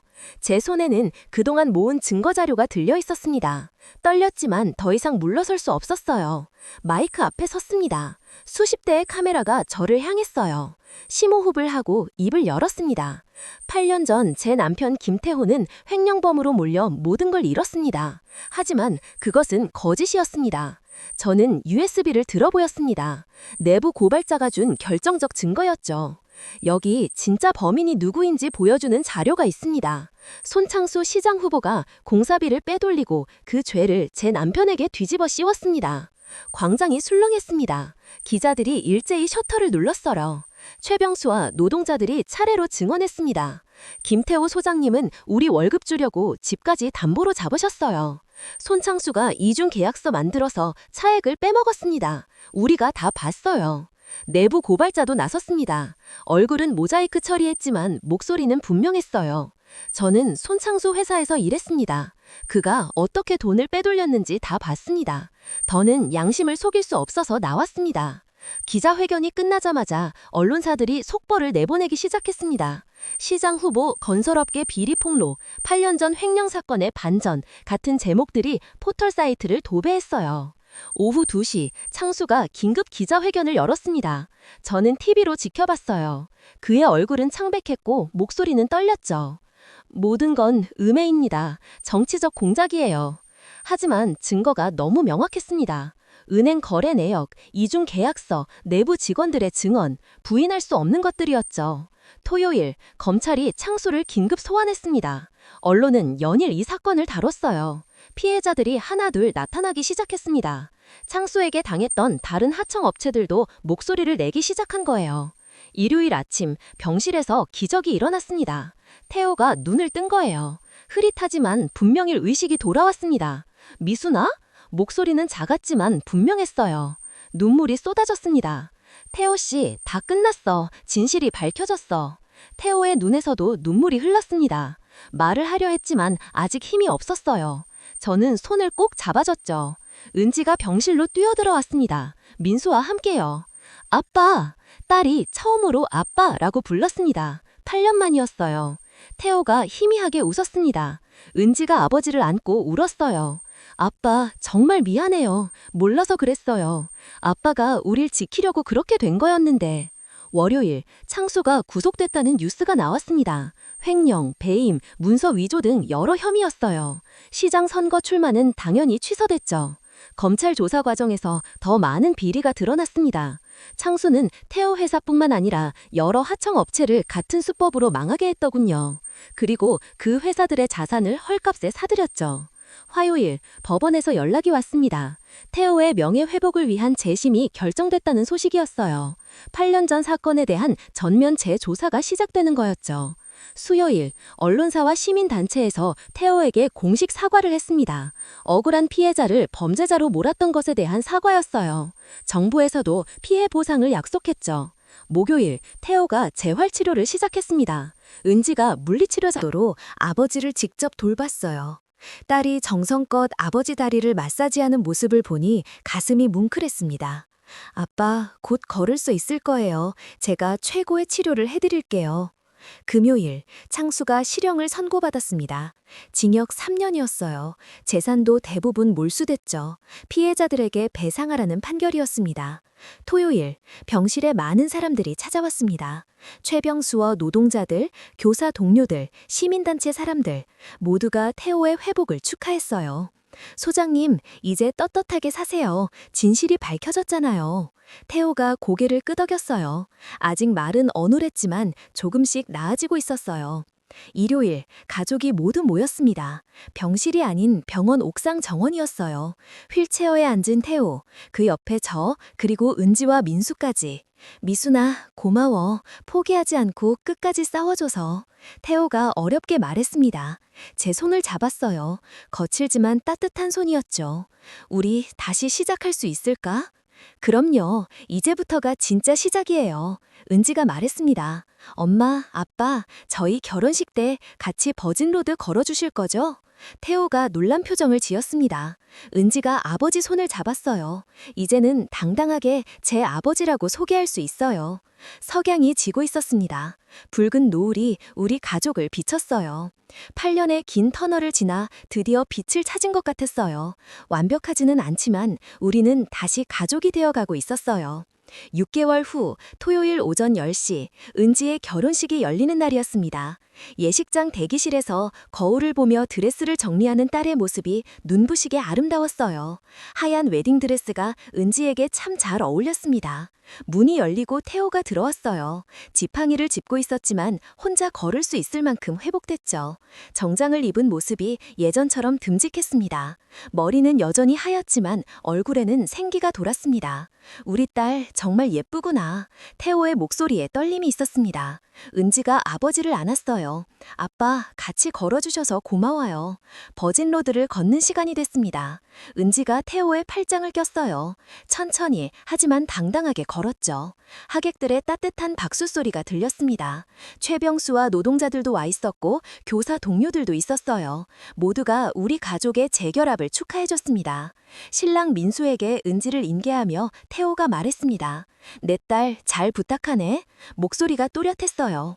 6개월 전에 쇠약했던 모습은 찾아볼 수 없었죠. 피로연해서 건배사를 했습니다. 마이크를 잡은 손이 떨렸지만 하고 싶은 말이 있었습니다. 어려운 시간을 겪었지만 진실의 힘을 믿었습니다. 사랑하는 가족과 좋은 분들 덕분에 다시 일어설 수 있었어요. 감사합니다. 창수는 현재 교도소에서 복역 중이었습니다. 항소했지만 기각됐고 오히려 추가 범죄가 드러나 형량이 늘었죠. 그가 빼돌린 돈은 피해자들에게 돌아갔습니다. 태호도 정당한 보상을 받았어요. 결혼식이 끝나고 집으로 돌아왔습니다. 이제는 태호와 함께 사는 집이었어요. 25평 아파트지만 둘이 살기엔 충분했죠. 거실에는 가족 사진이 걸려 있었습니다. 은지 결혼식 사진, 우리 셋이 함께 찍은 사진들. 월요일 아침 새벽 5시에 눈이 떠졌습니다. 예전처럼 혼자가 아니었어요. 옆에는 태호가 잠들어 있었죠. 숨소리가 평온했습니다. 부엌으로 나가 두 사람분 아침을 준비했어요. 이전은 버리는 반찬이 없었습니다. 잘 잤어? 태호가 일어나 부엌으로 왔습니다. 커피를 내리며 신문을 읽었어요. 평범한 일상이었지만 그 평범함이 얼마나 소중한지 이제는 알았습니다. 화요일, 태호와 함께 치매센터에 갔습니다. 이제는 환자가 아닌 봉사자로 가는 거였어요. 다른 치매 환자들과 가족들을 돕는 일을 시작했죠. 우리의 경험이 누군가에게 희망이 될 수 있었습니다. 포기하지 마세요. 기적은 일어날 수 있어요. 한 보호자에게 태호가 말했습니다. 그 말에는 진심이 담겨 있었어요. 수요일 저녁, 은지 부부가 저녁을 먹으러 왔습니다. 네 식구가 둘러앉은 식탁이 따뜻했어요. 은지가 말했습니다. 엄마, 아빠, 저희 아기 가졌어요. 태호와 저는 서로를 바라봤어요. 눈물이 났어요. 할아버지, 할머니가 되는 거였죠. 정말 우리가 할아버지, 할머니가 되는 거야? 태호가 은지 손을 잡았습니다. 행복한 미소가 번졌어요. 목요일, 도서관 독서 모임에 갔습니다. 이제는 태호도 함께였어요. 사람들이 우리를 보며 부러워했죠. 두 분 정말 잘 어울리세요. 다시 만나서 다행이에요. 이제 사람들의 시선이 두렵지 않았습니다. 우리는 당당했으니까요. 금요일, 태호가 일자리를 구했다는 소식을 전했습니다. 작은 건설 컨설팅 회사의 자문역이었어요. 많은 월급은 아니지만 다시 일할 수 있다는 게 중요했죠. 미순아, 다시 일할 수 있어서 기뻐. 무리하지 말고 천천히 해요. 토요일, 우리가 처음 만났던 공원을 산책했습니다. 같은 벤치에 앉아 석양을 봤어요. 태호가 제 손을 잡았어요. 거칠지만 따뜻한 손이었죠. 미순아, 남은 시간이 얼마든 함께 하자. 그럼요. 이제 우리에게 두 번째 기회가 생긴 거예요. 일요일 아침 성당에 갔습니다. 태호와 함께요. 감사기도를 올렸죠. 시련을 이겨내고 다시 함께할 수 있게 해주신 것에 대한 감사였어요. 집으로 돌아오는 길 태호가 말했습니다. 비록 늦었지만 진실을 찾을 수 있어서 다행이야. 남은 시간이라도 의미 있게 보내자. 우리에게는 아직 시간이 많아요. 은지 아이도 봐야 하고 할 일이 많죠. 저녁 무렵 거실 소파에 나란히 앉아 TV를 봤습니다. 평범한 일상이었어요. 하지만 8년의 이별과 고통을 겪은 후에 되찾은 일상이라 더욱 소중했죠. 핸드폰에서 알림이 울렸어요. 은지가 보낸 초음파 사진이었어요. 작은 생명이 자라고 있었죠. 새로운 희망이었습니다. 밖으로 별이 빛나고 있었습니다. 어둠을 견딘 끝에 찾은 빛이 더 밝게 느껴졌습니다. 태호의 어깨에 기댔어요. 이제 더 이상 혼자가 아니었습니다. 우리는 다시 가족이고 새로운 시작을 함께하고 있었어요. 오늘 가족 속 비밀 채널에서 전해드린 미순 씨의 이야기는 어떠셨나요? 8년이라는 긴 시간의 상처와 오해를 넘어 진실을 마주하고 잃어버렸던 가족의 의미를 되찾는 그녀의 여정은 우리에게 큰 울림을 주었습니다. 인생의 고난 속에서도 희망을 잃지 않고 용서와 사랑의 힘으로 다시 일어선 미순 씨와 태호 씨 그리고 은지 씨 가족에게 따뜻한 응원을 보냅니다. 여러분의 삶에도 언제나 희망의 빛이 가득하길 바랍니다. 미순 씨 가족에게 전해주고 싶은 응원의 메시지나 여러분의 솔직한 마음을 댓글로 남겨주세요. 여러분의 따뜻한 댓글은 가족 속 비밀 채널이 다음 감동적인 이야기를 만들 큰 힘이 됩니다. 이 영상이 마음에 드셨다면 좋아요와 구독 버튼 잊지 마시고 소중한 분들과 함께 가족 속 비밀 채널을 공유해주세요. 다음에도 더 감동적이고 따뜻한 사연으로 돌아오겠습니다. 매일 운동으로 항상 건강하세요.